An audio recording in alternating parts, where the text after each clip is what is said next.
I don't know if you can hear me or not. We Good can. Hello? good evening, and welcome to Couch Conversations with the Doctors, where health is wealth. Well, welcome. What night is it tonight? It is Monday night, and it is time for Couch Conversations with the Doctors. As promised, and I know that there were a lot of guys who were chiming in throughout the month of June for us to talk about Men's Health Month. Well, I'm going to let the men take it away and let them talk.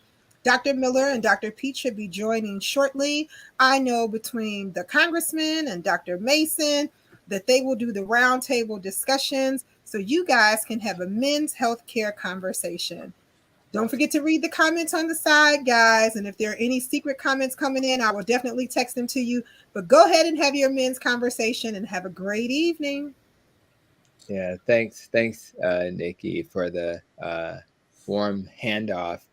And I guess we'll just start with our usual introductions. I'll just mention that I'm Dr. Tony Hampton, and what I love about this platform is that my partner in crime, Dr. Mason, who's here as well, we have slightly different approaches. He's more of a low-fat guy. I'm a low-carb guy. And we need more platforms that allow people who have different approaches to help you achieve metabolic health can be on the same platform. So I just wanted to say that up front, particularly since I shared this event with my channel. Having said that, I absolutely believe that men's health is important. When we talk about, whether it's erectile dysfunction or just diabetes, all of these topics are really important to help us live our best life. So I'm looking forward to just touching on some of those topics, and always happy to be here. With that, Dr. Mason, you want to introduce yourself? Yeah, my name is Dr. Terry Mason. I am a retired urologist and public health official. I've been out here for a long, long time, over nearly 30 years, and always happy to be with my colleagues and done many men's forums because as a urologist dealing with prostate cancer and erectile dysfunction.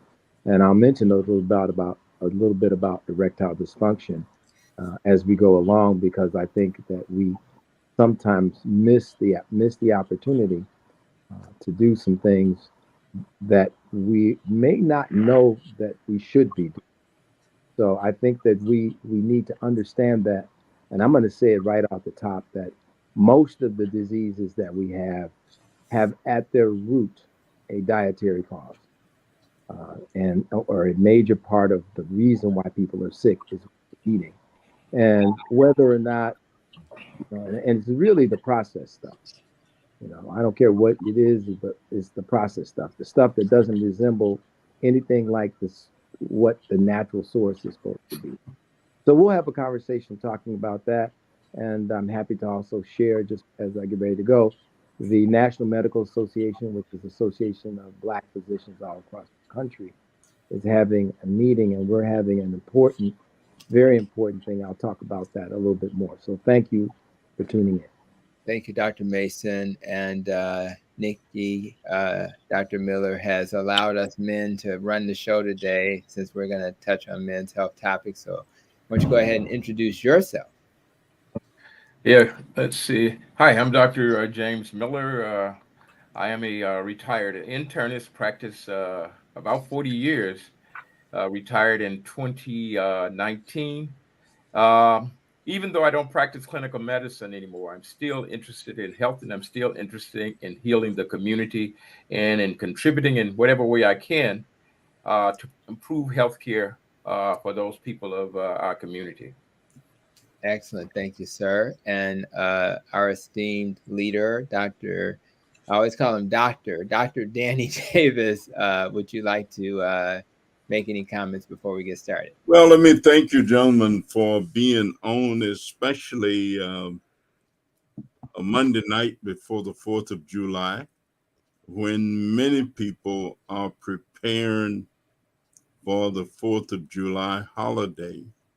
But you decided that you would spend your pre-holiday talking to people about their health needs.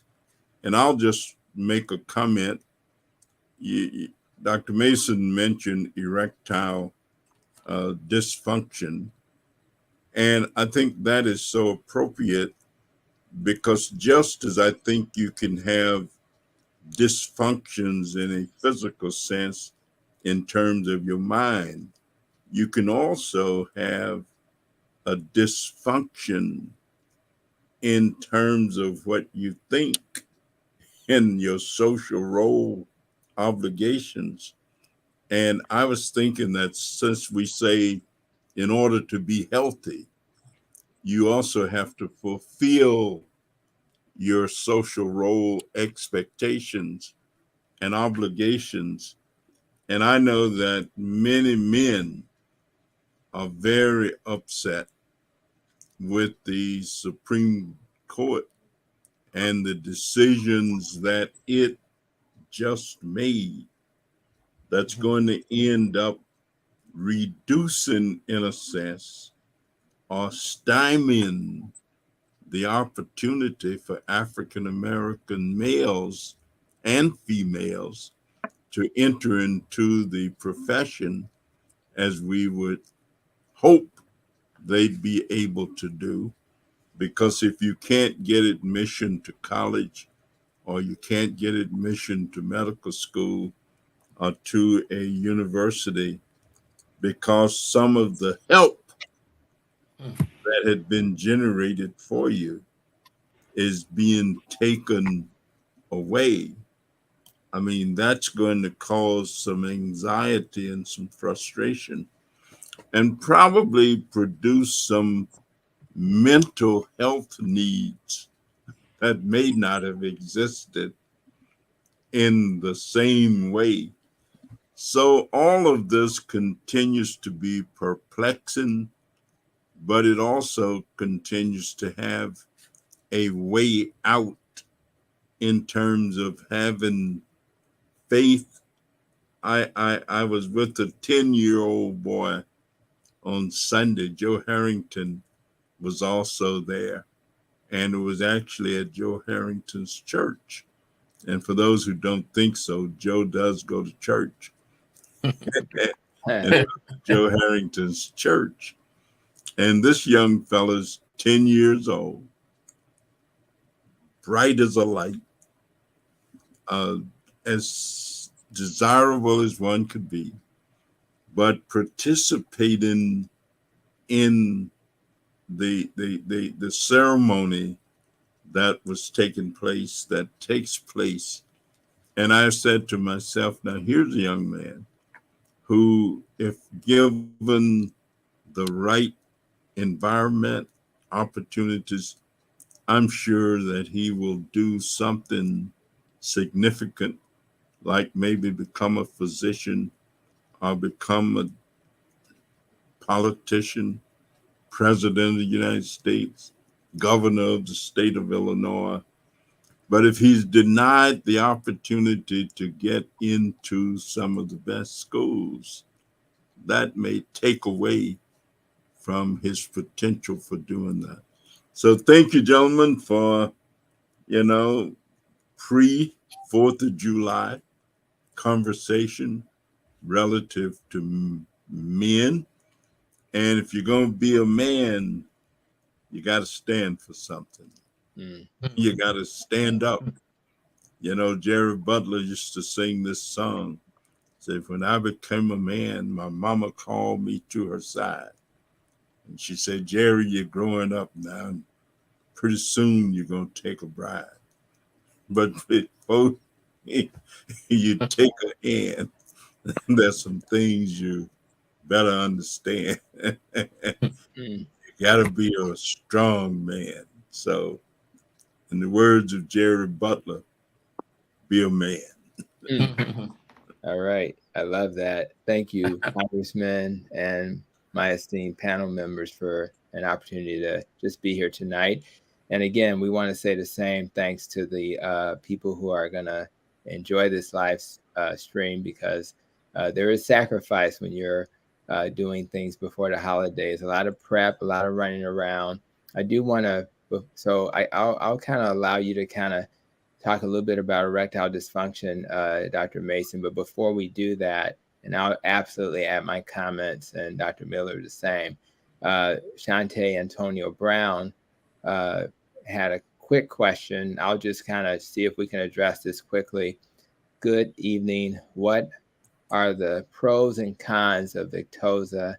For those who are not aware, the drugs that are so popular, like Ozempic, Trulicity, and Wegovy, etc., they're all in this category of drugs called GLP-1 drugs, and they really are great because they do tell your brain that you're full, and so if you're full, you won't eat as much, which will then lead to weight loss. They also, on demand, will increase insulin, and what's cool about that is that you tend to increase insulin beyond what you need. So doing it on demand is much more effective, so you won't overproduce insulin. As you know, many diabetes drugs will cause hyperinsulinemia, which then can cause inflammation and weight gain.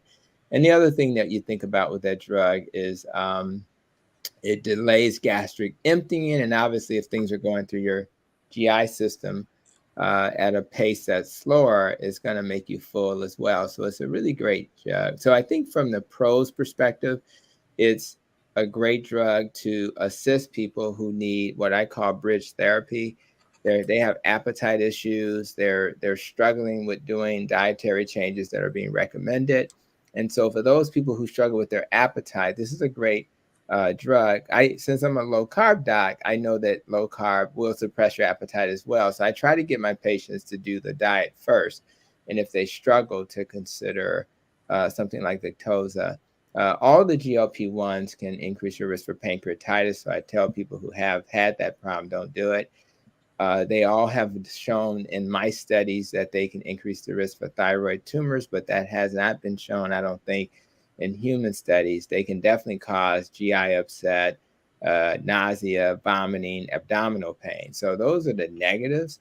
I think the most important negative is cost of all these medicines, and the fact that if you're using them, once you stop them, you tend to regain the weight at a clip of about 70 to 80%. So again, if you're using it as bridge therapy while you're adopting the proper lifestyle changes, I think that's fine. If you're looking for a magic bullet, I don't think that's fine. So I just wanted to throw those comments in. Any thoughts on that, guys, before I go to the next quick question? You guys good? Yeah, I mean, the only thing that again that I'll add to that is that we talk about cure, and none of these medicines are going to cure anybody. However, as Dr. Hampton said, is that we are trying to get to that point, and by reducing weight and by changing how we eat, those are the things that can cure you from these problems. And so this is to help you get to that point where you can do that, and without really causing increased insulin, which I as he was talking, I'm thinking back when I first began to practice medicine, when we had insulin and we had other medication that stimulate insulin production, and that was it. And so it was sort of we were, the things that we would tell patients, I need you to lose weight, I need you to cut back, but we were giving them things that were stimulating weight gain. And so we've come a long ways, and I think that these newer medication does allow for controlling your blood sugar if need be, while allowing you to begin to do the things that can help to cure you from this problem. Yeah, I would just add to that we have to be honest and be real clear that we will not medicate ourselves out of this problem. That's just not going to happen. And that's because none of the medications are, to your point, Dr. Miller, are designed to cure anything. They're designed to help manage. And that's a big difference. And unfortunately, I think we've done, the advertising agencies have done such a great job in presenting these medications. Now that I grew up, and James, you will probably remember, when there was no such thing as direct-to-consumer advertising about medications. Yeah. You have to get all of that information through your physician. And so we have to remember that we the medication management business is a multi-trillion-dollar business, and we've got and at the end of the day, no one's cured. So we have to think about what do we want to do, and what are we going to take responsibility for. So just quickly to Dr. Davis's comment about the opportunity, I'm going to be very clear at the beginning of this program and say, had it not been for those things that were struck down by the Supreme Court, those exceptions, those ways of making opportunities for people who did not have them, I would not be sitting here on this panel today. And many of my classmates would not be sitting on panels like this or in an office anywhere. And what this is saying to me is that, as I always say, ain't no cavalry coming, but now ain't no cavalry. And so we've got to begin to think about in a new sort of way, and I'm gonna drop this and move on. We got to think about what we're going to do. We got to think about how we're going to reestablish our own institutions. We've got to think about how we're going to manage them. We've got to think about how we're going to staff them. We've got to think about take the bull by the horns and know that now these people have made it clear to us that not is there no cavalry coming, but they done killed all the people that would have or prevented any of the ones that would have been in the cavalry from being here in the first place. So it's another part of the conversation I want to raise, because we as Black people now are at a point where where we've got to now do for ourselves and work with those who want to help us. But clearly, what we've just seen happen in Congress is a major blow to the things that have helped me be here through the efforts of a person like Congressman Davis and Dan Contrail and a bunch of other people from the Medical Opportunities Program. So I wanted to put that out there, and I'll get to Tony. We'll talk about the erectile dysfunction in just a moment. Yeah, and I think we'll dive right into that. I do concur that it is. It's also true that the advantages that are given to people. I think about my oldest son who entered WashU, and because he had entered WashU, it was easier for his brother to enter WashU. And so when you think about all the families who have relationships, they have an advantage. And when they look at that type of advantage, it's about 70% of those opportunities go to people who are not of color. So there's never a level playing field, right? And I'm not suggesting that they shouldn't have advantage if they've contributed and been part of that culture with their, with the parents or the siblings in my case. But I will say that those advantages are advantages. So to level the playing field, it's never level. Let's be clear. It's never level. But I think opportunities that help level the playing field are necessary. And if anybody's, kind of trying to, one workaround I've already thought about and heard was, so if you have a kid applying to the university and they can't on their application say they're a person of color, their statement, their essay can say it. So there's a workaround. So there's ways to kind of work around this type of decision until things get better.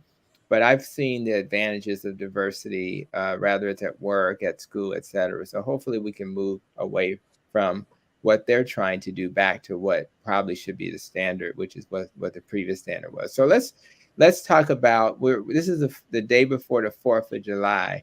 And I hate to be dramatic, Congressman, but sometimes we need an explosion, just like the fireworks in our lives. But it's impossible to have an explosion if things are not working downstairs, right? And so many men, thankfully, when Viagra was invented, it at least led to a conversation. And even with that, men still will wait to the end of the clinic visit and say, oh, by the way, doc, can I have that pill? Or I'm having issues here. So it's important that we bring these topics up. Rather, it's from a spouse saying, hey, you should get some help, or a man just having, the courage to say, I'm struggling in this area. And I will say this, as I allow Dr. Mason to start us off, it's not normal to struggle in that area. It's common, but it's not normal, especially when I see people who are literally in their 40s, in their 50s, like me, who are struggling. I may be comfortable with that struggle when I get up there, but I really don't expect that. So let's start with Dr. Mason, just because he's the urologist to the stars. So I want him to kind of give his, his opinion about this, and then we'll kind of add additional thoughts. Thank you, Doctor. Thank you so much. Excuse me. Thank you so much, Dr. Hampton. I think that one of the things that when I went into urology, this is in the 80s when we were just starting to talk about erectile dysfunction, and especially talking about it openly. And prior to that, many men came to doctors seeking testosterone injections and all kinds of things like that, thinking that that would help them. But it wasn't until I went to a meeting in China where we actually were looking at some of these drugs that were actually used for other things. And we learned that they had some activity. But what we learned more importantly than anything else was what was the mechanism by which men got erections.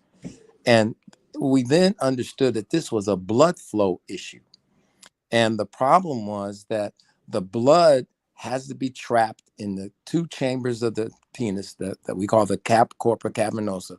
That's the part of the penis when you feel it that's hard when you have an erection.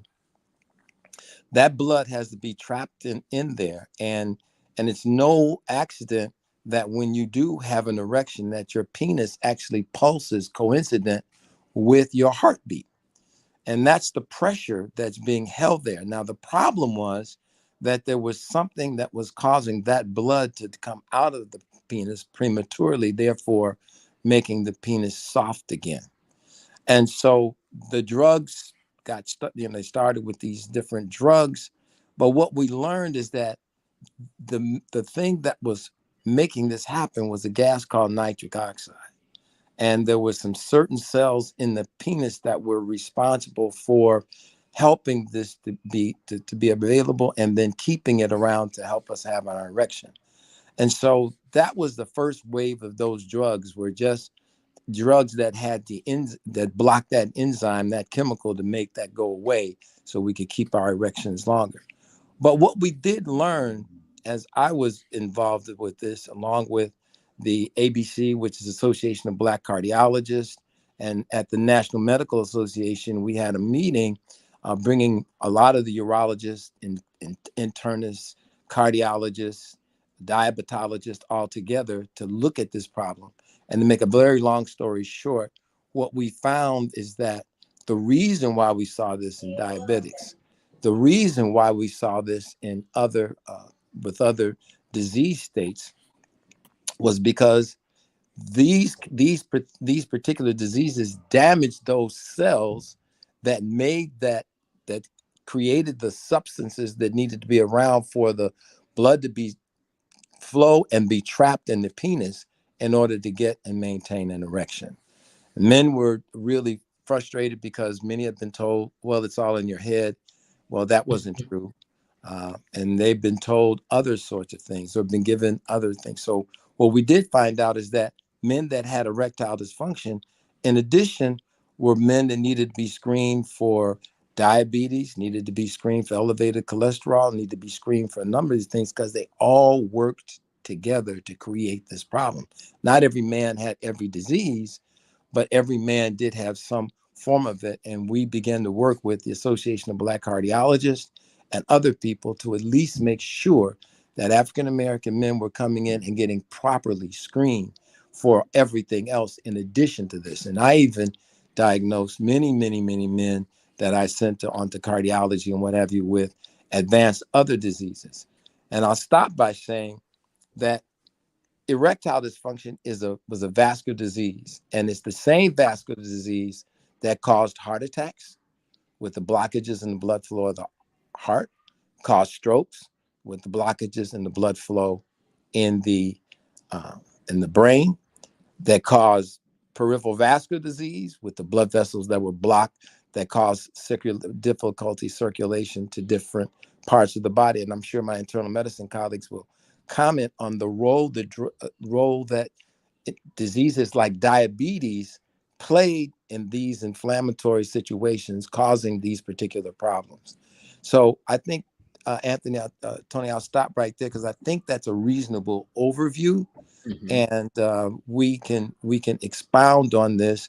And actually, I built an entire practice of dealing with this problem, and not only dealing with the men, but dealing with the partners too, because a lot of times the partner looked at, and that's why we wrote the book Making Love Again. We did that so that partners would be involved in this with their spouses or their significant others, and understand the role that wasn't their fault. So I'll stop there, and we'll pick it up. That's a great overview, but go ahead, Dr. Miller. I really appreciate Yeah, one of the things that I want to just jump in to say is that, as Dr. Mason, as those drugs with Viagra came onto the market, it opened up an opportunity for men to, created an opportunity where men who would not otherwise have come to see a physician came to see myself and a lot of other doctors. And then that was, it also, for us, it created an opportunity to find out that many of these men, their underlying vascular diseases, not just their erection was it was just one part of their problem. So as those things became, because as people sought answers to their erectile dysfunction, we've then recognized that also you got the heart problems, or some of people had kidney problems, other issues that had not there'd been a stimulus that caused them to come to see a physician, they would not have, and ultimately would probably have, had a premature death, just due to the fact that their behavior was that, we have this thing, especially I've noticed with Black men, that, unless it's painful, or unless it stopped my sexual function, or unless it stopped me from getting up and down, I'm not going to see no doctor. And that because that whole thing that a man's supposed to be strong and be able to take it, and that kind of attitude, which you're still a person, you're still a human being, you still have issues, because all those things that affect other people other than men also will affect you and all these other systems in your body.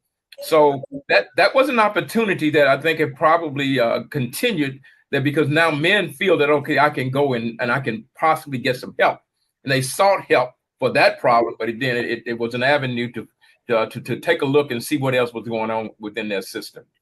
Yeah, and I love that.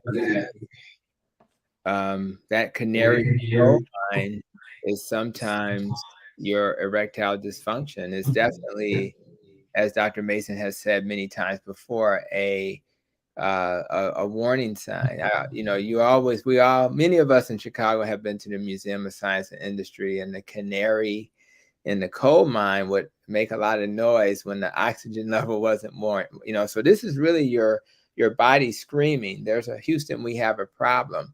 And I think one of the things that Dr. Mason mentioned is those endothelial cells. So in the world I live in a world where I'm trying really hard to reduce insulin overproduction. We need insulin to live, but too much insulin, and we can use the term hyperinsulinemia, can be very damaging to your body. And you may hear terms also like insulin resistance. So you have insulin, that's what a type 2 diabetic has, but it's resistant, meaning that it's not working. And guess what? When that occurs, your body will stop producing endothelial nitric oxide. All of us have been given a heads up that if you're having chest pain, put a little nitroglycerin under your tongue, because nitroglycerin will open up the blood vessels. But you may not know that we discovered nitroglycerin because our body makes it naturally in our blood vessels. So if I have too much insulin because I'm eating the wrong foods, I'm under a lot of stress, I'm not getting enough sleep, I'm in a dysfunctional relationship, I don't like the person that's supervising me at work, all of these things increase insulin. And then insulin resistance occurs, and now you're not making enough nitric oxide, which then means instead of opening up your vessels, they become constricted. And now you have a problem, because when you're trying to utilize your part down there, you need to be able to open up the blood vessels. You also, because of hyperinsulinemia, you have other problems, just literally endothelial dysfunction, and the macrophages, those inflammatory cells that normally help you fight infection, you overproduce them. So now you have a cascade of inflammation. Many of you have heard us and others talk about how important inflammation is. And when you have a lot of inflammation, you will literally impact negatively how things work below. So, and the good news is Dr. Terry Mason, again, he's more of a low fat guy, more of a low carb guy, but both of those dietary patterns reduce inflammation. Eating real food reduces inflammation. Exercising by not over exercising helps to reduce inflammation. Making sure you get enough sleep helps you reduce inflammation. Being aware of what just happened with the Supreme Court, but not stressing about it, reduces inflammation. In fact, one of the ways to deal with that is to simply, what do we do about it? And as you start to act on it, that'll make you feel better about the future. So in the world I live in, I really encourage patients to, let's look at all of these buckets. Where do you have a weak spot? And let's start working on that weak spot. If I exercise, guess what? I'm going to build up my testosterone. And that's going to help me sexually, particularly when it comes to your libido, your desire for sex. If I reduce my risk for metabolic syndrome because I'm not inflamed all the time, that's going to reduce my risk for all of those things that the erectile dysfunction is warning us about. Now, before I ask Dr. Miller to comment further, if he has anything else to add, I want to say the new things that I do in my practice. Number one, and I'll share a link for some of the things I recommend to my patients. Are there things out there that can improve nitric oxide besides lifestyle? And the answer is yes. And there are supplements that are very effective to increase nitric oxide because some of the amino acids that eventually convert to arginine will eventually convert to nitric oxide. So there are supplements you take that I recommend to my patients that increase nitric oxide naturally. Believe it or not, the watermelon pill has an ingredient in it that will actually help. But sometimes you don't get enough from just eating, most of us are not eating a pill from watermelon, so you may have to take a supplement. That's number one. Number two is that many of my urology colleagues will recommend using a pump. And you would say, well, why would I do that? Well, there's muscle down there. There's blood vessels down there. So imagine as we get older, the amount of testosterone you make kind of goes down, particularly because you're not exercising. You're not doing the things that you did when you were younger. Imagine that going down. And then you're not doing the things to maintain that. Well, guess what? A pump is like exercise. So there are people who literally purchase a pump to help exercise that part of your body. Does it work? 100% yes. In fact, some of these, maybe not the one you see on the back of the magazine, but there are some that are FDA approved, and it actually helped to, as you could imagine, if you put a pump down there and you pump it up and put pressure down, it's going to make the blood vessels get filled up. So that'll help stretch the blood vessels out. It'll help the muscles. So over time, and this is not magic, it takes a little time. It's like exercise. You can build it back up. So I'll share a link to that because people are really concerned about what can I do? And these are some natural things you can do. And so what'll happen is, even if you need a pill, it'll reduce the amount of pill, because a lot of times the dose when it's high gives you side effects.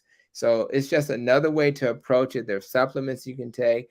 There's pumps you can get. There's dietary patterns that really help. And I think that's the way I think you want to think about this topic. Any other thoughts, Dr. Miller?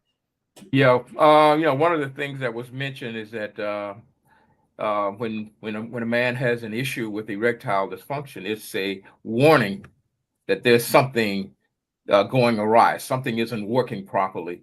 And I just want to say that that warning is also with your heart, with other parts of your body. So just as you pay attention that, maybe I can't do what I think I should be capable as a man in terms of performing sexually, look at those other things. If you notice that now, certainly, and it's not per se due to I've gotten so much older, but I can't walk as further as I used to walk without being out of breath, or feeling tightness in my chest, or feeling other kinds of symptoms. I'm fatigued a lot easier.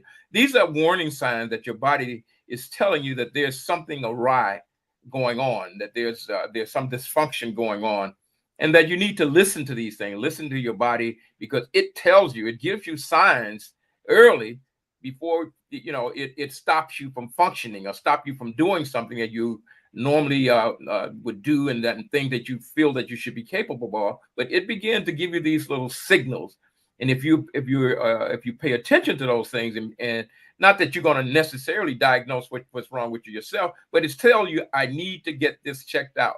When I'm driving my car and I hear a funny sound that I'm not used to, it tells me I need to take this to someone who knows about cars and tell them what symptoms what I'm hearing, and they may be able to help me before this car break down on me and let me down. So the same thing with our bodies. When we have signs that are indicating that we can't function the way that we ought to be functioning, that we need to get it checked out. We need to see a physician, or and have ourselves get an evaluation done, because there may be something that I need to be doing differently, or some treatment or some evaluation, some studies that need to be done to help me find out why I can't function the way that I should be functioning, the way other men that are my age are functioning. So these are all signs that sometimes we tend to ignore them.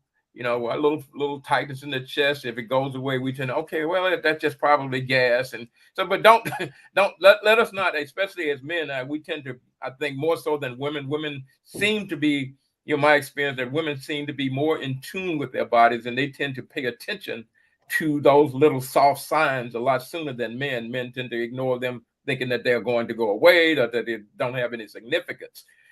And so, since we're talking about men health, we want men to begin to pay more attention to those little things, those changes that are occurring, and don't just say, well, this is because I've gotten a year older.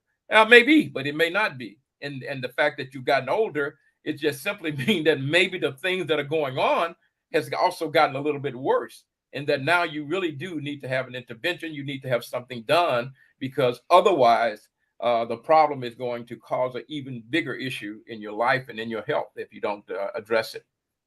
Excellent. I would just add to that, Dr. Miller. First of all, we as physicians have really, from one point of view, done a disservice to patients with this notion of symptoms. And I really want to make the point, I'm not saying symptoms to be ignored, but symptoms are not things that happen early in the disease. Symptoms are the things that happen late in the disease. So when you're having a symptom that's really referable to something, that's not early, that's late. When you have a symptom, and I would say that erectile dysfunction is a symptom. It's a symptom of something going on at one level, because now you cannot bring that blood into the penis like it used to be. The cells that would normally help trap the blood in the penis aren't able to do that because they've been damaged. These endothelial cells and other cells have been damaged. And that damage isn't just happening. You should understand that the blood goes everywhere in the body. So anything that you get can travel all around. And the things that we've eaten, the overly processed foods, even though I like to think of myself, I like to think of natural carbs. And I don't like to talk about processed carbs because processed carbs I don't think are healthy for us. Natural carbohydrates are far more healthy for us, and so are naturally occurring proteins. That because they're naturally occurring proteins, Doctor mentioned earlier, I I went from I went from eating a steak every day, having to have 3 stents put in my heart, to now where I eat nothing that walks, hops, crawls, swims, got eyes, a mama and a daddy Mm. at all. Okay. So and that's what I did. And I did that because what I was convinced was by the literature that I was beginning to see that those things, particularly those processed carbohydrates, things that don't occur that way naturally, the processed things that we were eating are the ones in my mind that are really the more inflammatory things. And it's that inflammation. And we take pills for the trying to deal with some of the symptoms, but not deal with the cause. And you don't deal with the cause of this unless you change the way you eat. The way I chose was the way many people have chosen. I've watched many, not only this work for erectile dysfunction, but for cardiac issues and everything else, if it's not that bad. So don't think that you can go and start eating right for 2 weeks and everything is going to get better. That's not going to happen. Don't think that the medication that you're getting is curing anything, because it's not. It may be adding more nitric oxide. And one of the natural things that I will say, I don't know, Dr. Hampton, but red beets, these things have shown to be effective with nitric oxide formation, and those are one of the things that I use. I don't particularly support the juices. I'm not a juicer. I think that if you're going to use these things, blend them, and you Mhm. blend them because you get a chance to get the advantage of not just the phytonutrients or the chemicals that are in there that help you, but you also get the fiber. And that's the natural fiber. You don't need to be taking fiber supplements. You can eat if you eat your fruits and vegetables and you eat them as much as you want in the natural state, you'll get the fiber that you need. You won't need those supplements. And then you need to make sure you're drinking enough water so that you're not because men tend to, sometimes are more constipated. Some say more than women and others. I don't know for sure, but certainly it will help with your elimination.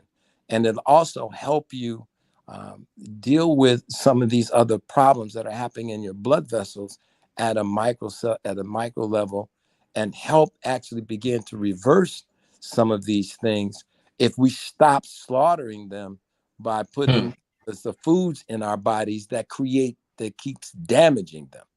So we've got to also understand that we're not this whole notion of symptoms has really been a disservice to us, because there is no symptom you get for any disease in its actually earliest, most curable, reversible stage. And so we just need to remember that and think about that. And I'll be doing some things. Tony, I'm going to be joining you on using that media to get information out. Just for a few more things I've got to get done. But I want people to understand that we're not helpless victims. There are things that we can do. We just have to do them and be consistent with them. And we'll get better over time. None of this stuff is going to work overnight. And believe me, and I'll stop after this, I had one of the largest penile injection clinics around. We were teaching patients how to inject their penises with drugs to help them have erections, different types of drugs, titrating the drugs so they could keep an erection for 2 hours without have damage. So there's a lot of things that I could talk about in terms of what we did, and also bringing their partners in to have the conversation, because oftentimes the partners, whether they were male or female, were oftentimes blamed for the lack of the man being able to have the erection that he wanted. And that was before we understood the physiology and what was really happening. And so opening that conversation with the spouse or the significant other was very, very important. And that was, I think, one of the great things that happened as we began to learn more about erectile dysfunction, is having these conversations together with the spouses. And also, I'll say that there's nothing more sacred to a man, for the most part, than being able to talk about this particular subject of erectile dysfunction. And when you get there, you've addressed them. They're totally vulnerable, and many men are afraid of that kind of vulnerability. So what was great about the many years I was in practice is, and other doctors too, giving men a safe space to have an honest conversation about himself and about the fact of what was really going on in his life, and understanding stressors and other things were also contributing to this problem. So if I think of one thing, that's one thing I wanted to make sure that I put out, because men don't necessarily have anybody to talk to that they can trust. And that, hopefully you can do that with your physician, you can do that with some other people. But I found that I had thousands of men that I did it for, and I'm grateful that I was given that opportunity, and I never take that lightly. And I know you docs are seeing patients too. So, and I used to bring partners in, and we'd have honest conversations about what was going on, particularly as we were evolving in the types of treatments that we were doing, especially penile injections with these vasoactive drugs before drugs like, because Viagra didn't work for everybody, or Stendra, or even the drugs now, they don't work for everybody, and people need to go on. And I was doing penile implant surgery too, putting in devices into the penis because the other medications, the other modalities did not work. So I'm gonna stop, because I could go on and on about this, but I do want want people to know, be honest and share with if your physician gives you the kind of vibe that you could talk that way, then use that time, because it'll help you. Thank you. Let me just quickly take a look at the chat. First of all, obviously our esteemed leader's video is frozen. So for those who are concerned about the congressman, he's frozen. So we're good there. I know we put it in the chat. Just wanted to say that out loud. Shante Antonio Brown asked about lisinopril, whether or not that helps for ED. There are plenty of medicines that cause problems with erectile dysfunction, beta blockers like metoprolol and atenolol, and diuretics like the hydrochlorothiazides of the world. But interesting enough, some drugs, truth be told, are actually helpful because they increase the vascular, they reduce constriction and cause vascular dilation, and lisinopril is in that category. So for some men, they benefit from taking that blood pressure medicine beyond the blood pressure, and they may benefit. Not something you hear every day, but just technically that is absolutely true. We have Upendo Parker just saying greetings to everyone and doing a wave. And we have a question, maybe we can just quickly address this. Does overconsumption of alcohol contribute to erectile dysfunction? Anybody want to just comment on the alcohol question? I'm not sure how much overconsumption is overconsumption. Right. That varies for different people. But yes, but it won't be the cause of your erectile dysfunction. It will aggravate it, but it won't necessarily be the cause of it. Yeah, so if you're trying to perform, maybe that's not the best way to end the night. You may want to cut back on the alcohol. You may be more relaxed, but you may be a little too relaxed to perform. So thank you for that. Buck, Denzo, he said no older people.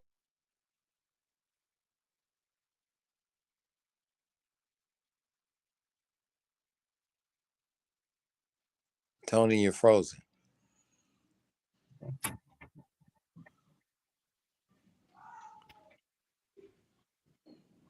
Well, I think, are both of you Yeah. frozen?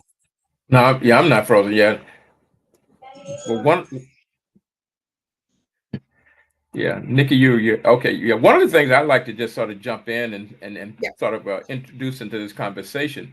It's been brought up and sort of mentioned in terms of men having a safe space, men feeling comfortable with their issues, whether it be erectile dysfunction, comfortable enough to discuss this and not feel any kind of way, having it, being embarrassed to talk about it, or feeling that they are less than a man if they have these issues.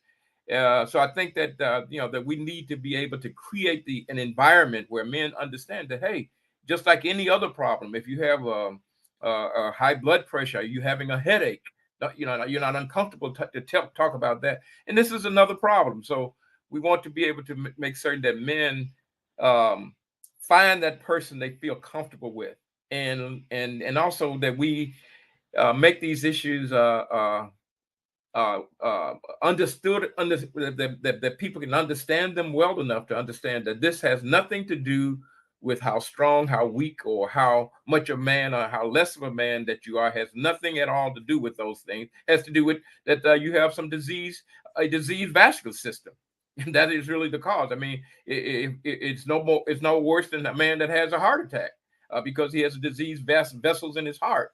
So these are things that we like for men to make certain that they feel comfortable enough to talk to their physician about, and because not only does it make them aware that they may need to have some additional evaluation for not just for their erectile issue or their genital issue, but for their heart and for other parts in their bodies. So feel comfortable to talk about these things, or don't be embarrassed if you have these issues. Like I said, it has nothing to do with your manhood. It has to do with disease processes in your vascular system, and all the things that we've been said when we were younger men and boys, and talking about who's the most man and who's the all these things has nothing to do with these particular issues. So please, when these kinds of things happen in a man's life, we want you to feel that you can go and talk to somebody about it, and that it may, again, help to find other problems that are going on at the same time that need attention as well. Outstanding, Dr. Miller. Well, I had to pop in because I saw Tony was having some technical issues as well, and he got frozen. I think this is just that beautiful rain that we had on yesterday, which is causing some of the issues. Connie Taylor says, "Good evening, everyone." Dorothy Murphy says, "Good evening, esteemed panel." And before I listen to too much, are women invited tonight? Yes, women were invited.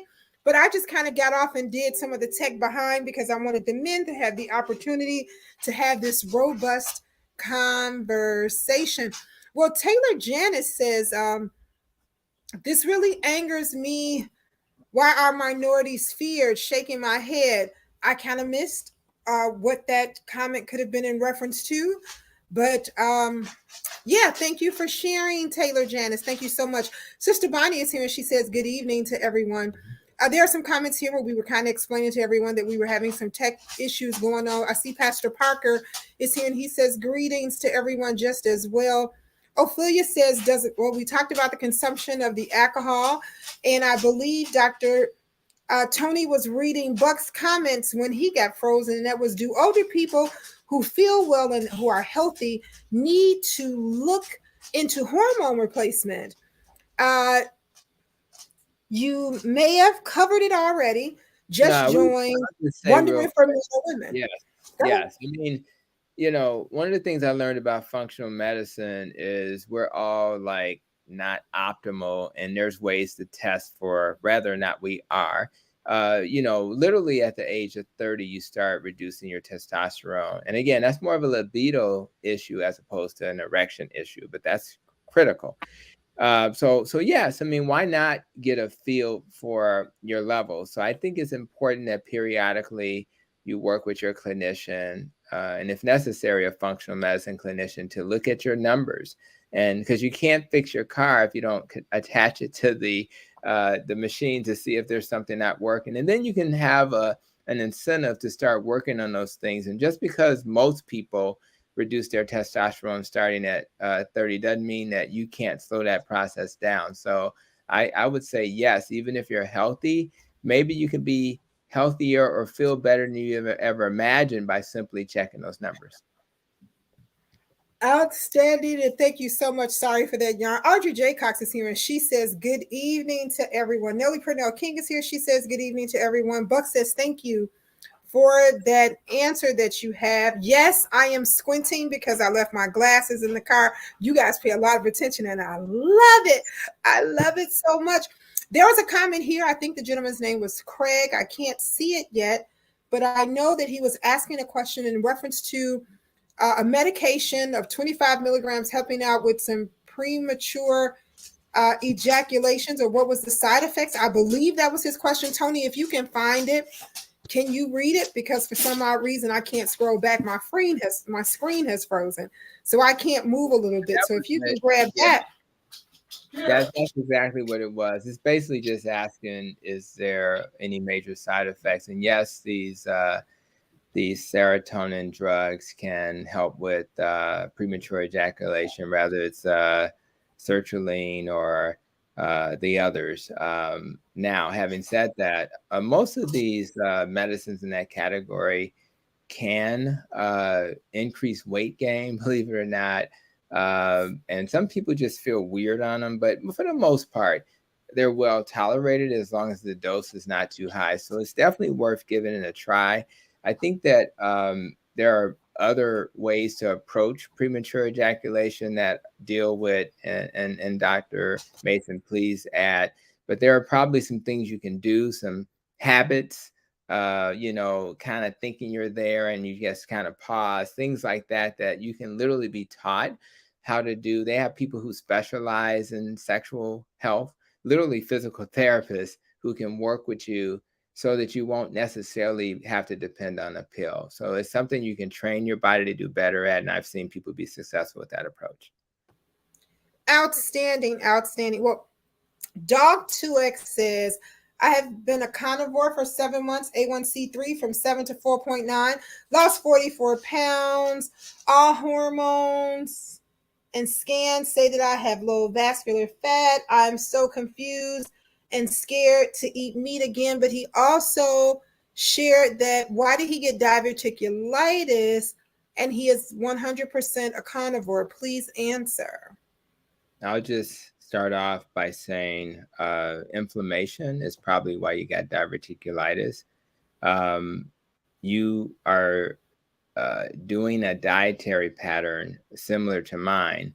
It is absolutely in the twilight zone compared to the mainstream, and you have phenomenal results. And there's no randomized controlled trials to say carnivore is safe. There are observational studies with phenomenal results. Those studies were basically from one of the leaders in that space, which is Dr. Sean Baker. So if you just search observational study carnivore, you'll see that, and you'll be reassured by that. Now, having said that, we need those other studies. Now, so when you get results like that, one of the things that I always tell people that will help them feel more comfortable is, and I always use the example of Hong Kong. Hong Kong, the average person eats 2 steaks per person per day, and they have the longest longevity, which always competes with Japan, which eats plants. So, what do you do? So what you do is you use data to define success. So if you have a DEXA scan, and I don't know if, that's a bone scan, or it sounds like that's the visceral fat scan, and you've gotten rid of all this visceral adiposity, and your A1C is 4.9, and your liver function test, which may have been elevated because of a fatty liver, is now normal. Data is what you use to guide your decisions. And again, this platform is a shared platform where you have people like myself who are literally carnivore. Then you have people who are literally vegan on the same platform. So of course that's going to confuse you. What you do is you do your own experiments, see what happens in your body. And if you have success, then that's probably the best dietary pattern for you. I literally get sick if I eat too many plants. Now, that's a bizarre thing to hear, but it's true for me. So you have to do what's best for you. And I would guarantee you there are people out there who have done a vegan dietary pattern and have had phenomenal results as well. So I think so don't let it be fear. Just know that there are different ways to approach the same problem. I'll be interviewing Dr. Kiltz, who is a famous carnivore, on literally in 2 days. And he has a lot to say about this topic. And I try to hear different perspectives. I've interviewed even Dr. Mason on my podcast, and different perspectives doesn't mean that that's the only answer. You just have to find an answer that suits your needs. But your numbers would suggest what you've done has helped you, and I would not run from that, particularly if your numbers before that were not favorable. So that's kind of how I frame these kind of discussions with my patients, and I just don't want you to freak out just because you have different approaches.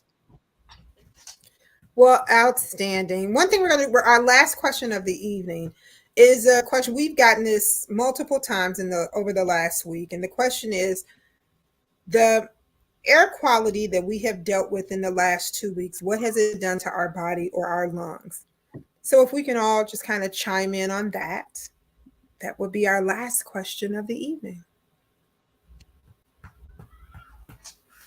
I'll start out by saying what it has done depends on what underlying condition that you have. If you're an asthmatic or have some other kind of respiratory or cardiac disease, then you've been struggling. And if you've been out and haven't, and obviously, so what it has done is created the stress of the struggle of trying to breathe when the air itself doesn't provide you. I mean, your major reason for breathing is to take in oxygen and eliminate carbon dioxide. And when you're bringing in all these other elements, that sort of makes it difficult for you to get the main ingredients that you need in, and the other main ingredient that you need eliminated out. So so if you have some underlying conditions, you've been feeling it, and you really I'm sure have been struggling with trying to get yourself inside from the outside, because that created a lot of discomfort for people that do have lung disease. People who have don't have any underlying lung disease may not have. I mean, even though you may not have been struggling to breathe, I think it's been uncomfortable. I've been I mean, when I focus and concentrate on, look up and concentrate on what's going on, I can sort of the scent of the air, which is normally I don't smell anything with air, but I can smell the staleness and even kind of a smoky kind of scent, and that it affects me. It has affected me I don't have any underlying lung disease or heart disease that I'm aware of, and so I've been affected by. If the sun doesn't shine through as brightly in these environments, and we know that when we go through long periods of cloudiness and lack of sunshine, it creates it helps to create depression, and it makes it more difficult for us to get beyond. So those are some of the things that that I would think that people have been experiencing and having difficulty with. Yeah, all right. In the clinic coming in with breathing issues. I like sitting on my deck. I have not been sitting on my deck, even though I don't have these chronic conditions. Asthma flares, people who have COPD have had flares, issues with, some people even have chest pain, racing heart issues, headache, sore throats, all of this stuff that's causing inflammation. And it is very disheartening. And when your body is constantly having to deal with that, it negatively affects your immune system. It negatively affects your cardiovascular system. And yes, if you continue to expose yourself to these toxins in the environment, it will definitely increase your risk for things even like cancer over time. So I recommend my patients spend more time indoors, because at least indoors you're less likely to be exposed to things that are kind of passing by from Canada.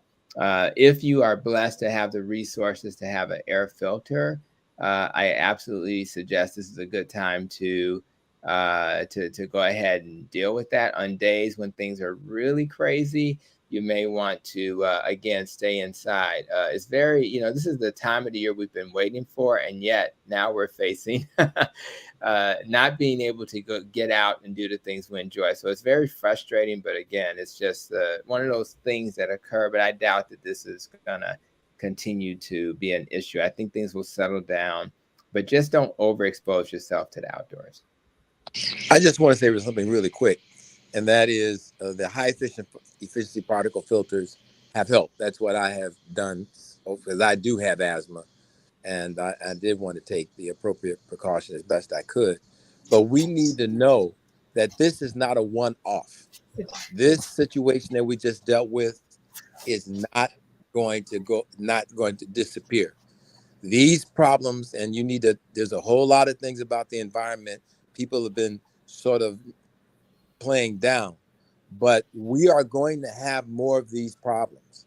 The environmental conditions that have created these fires, that have created these situations, are going to continue.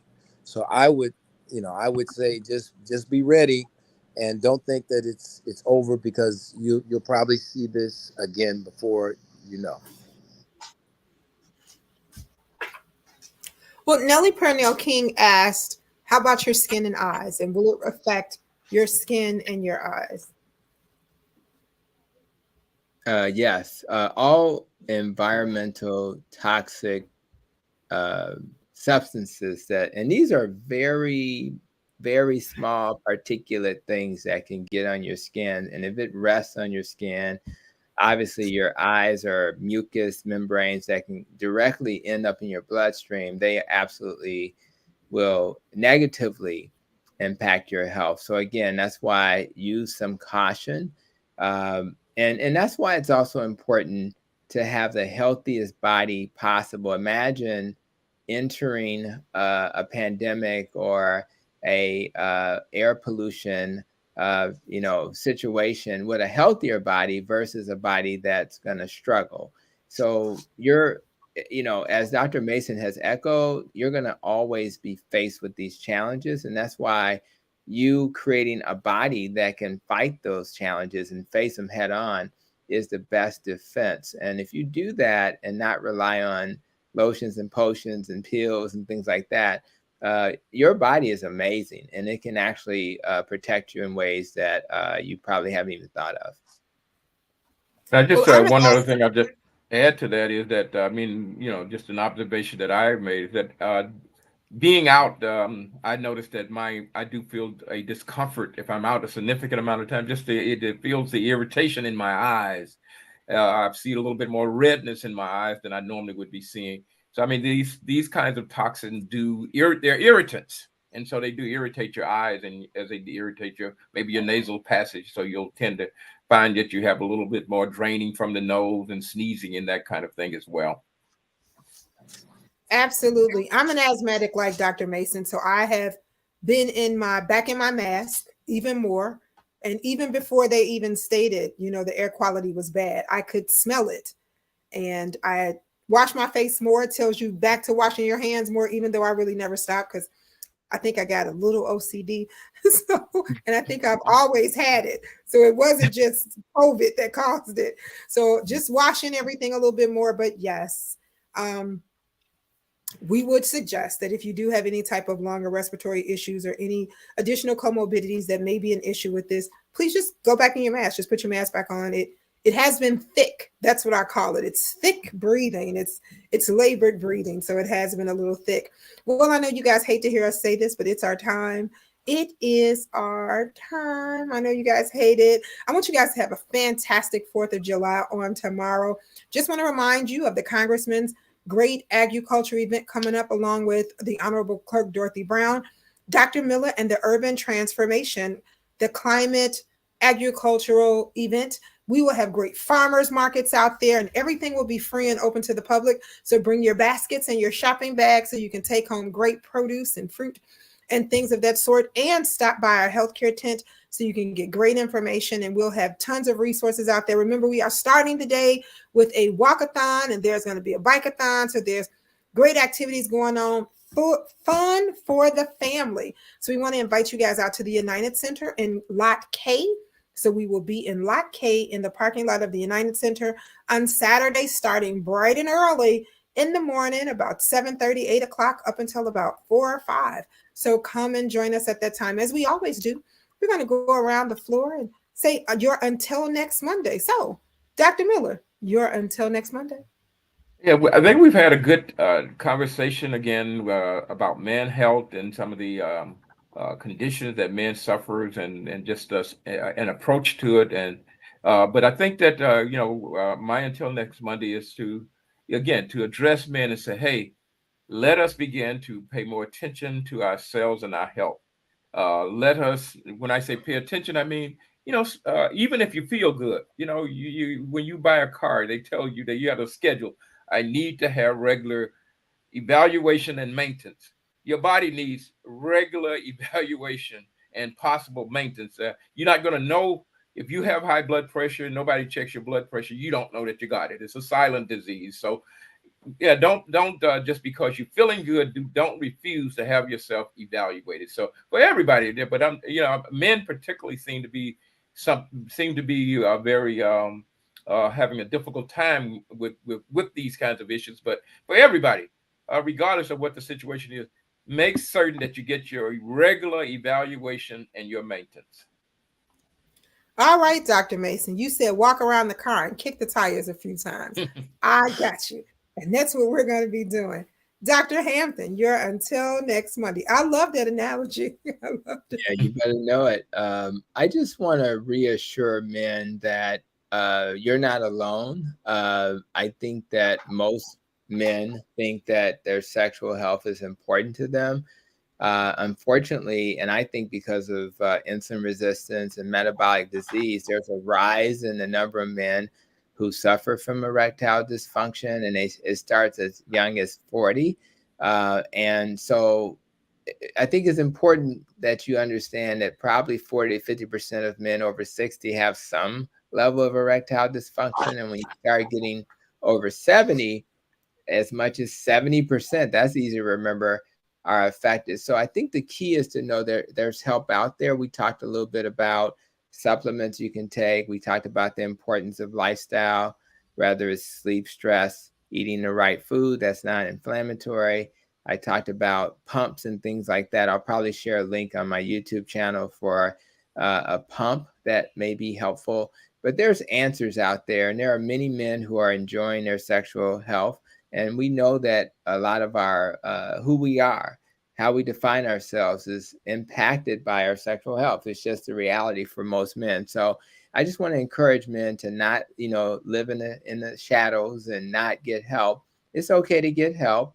And even if your partner is saying to you, it's not a big deal, it's probably a bigger deal, or they've simply become accustomed to life as it is because they think it's normal, but it's not normal. So let's get the help we need so that if that's something that you want to be part of your life, you can enjoy it again. Absolutely. And thank you so much, Dr. Terry Mason. You're until next Monday. Yeah, I think my colleagues have said most of everything I was going to say, and that is, you got to understand, brothers, you got to understand that though we didn't talk about prostate, because I know that was one, whenever I have men's meetings, they all want to talk about that. So maybe we'll talk about that another time. But I do want men to understand you need to talk, and finding that safe space with your physician, because he or she has patient confidentiality rules.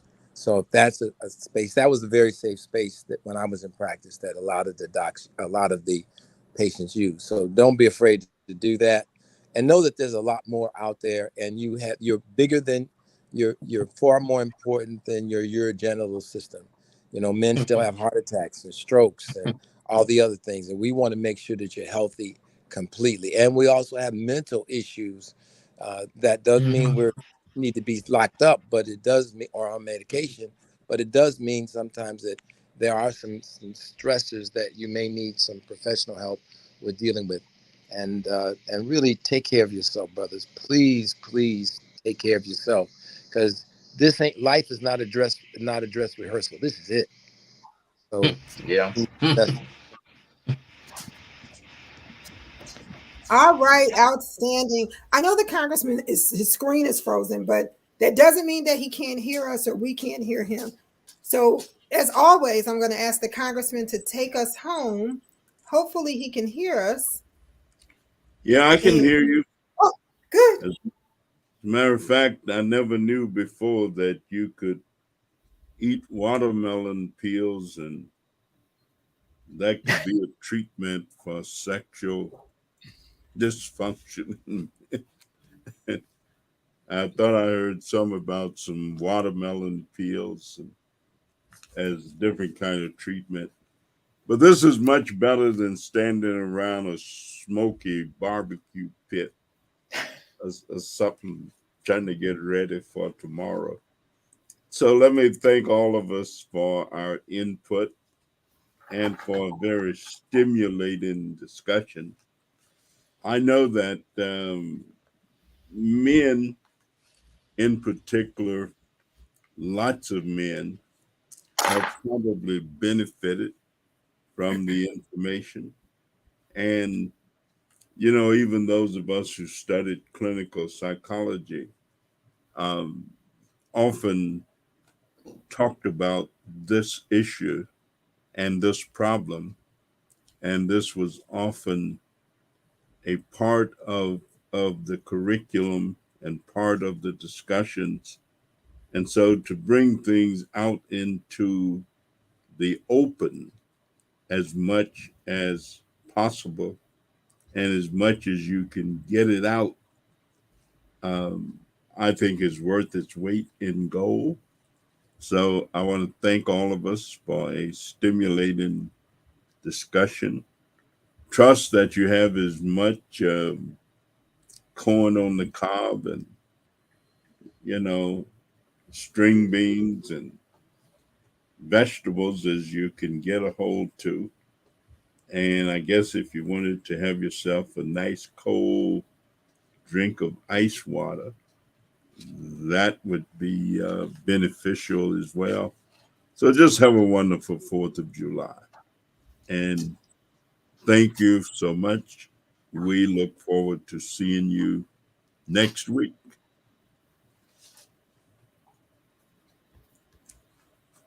So with that,